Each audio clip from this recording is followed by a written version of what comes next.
আজকে আমরা ঈদগাহ ঐতিহ্যবাহী শাহী ঈদগাহ কমিটির সদস্যবৃন্দ এবং সিলেটের মেট্রোপলিটন পুলিশ কমিশনার, সিলেটের জেলা প্রশাসক এবং আমাদের সাংবাদিক ভাইরা আমরা এই পর্যন্ত নামাজের জন্য সম্পূর্ণ প্রস্তুত রয়েছি। আমাদের সব কাজ ইতিমধ্যে সম্পূর্ণ। আশা করি বৃষ্টি যদি না হয় তাহলে তো এখানে বৃষ্টি হলেও জামাত হবে, কিন্তু আমরা আমাদের সব ব্যবস্থা রেখেছি।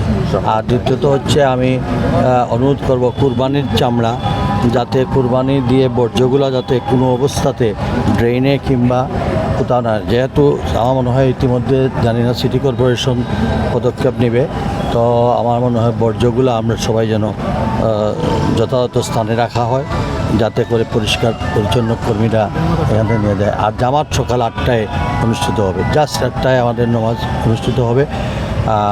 আমরা এই পর্যন্ত আমরা মনে হয় সব কিছু প্রস্তুত নির্ধারিত বন্দর বাজার আমরা কেন্দ্রীয় জামে মসজিদের খতিব উনি আমাদের নামাজ পড়বেন, আর ইমাম জামে মসজিদের ইমাম সাহেব নামাজ পড়বেন।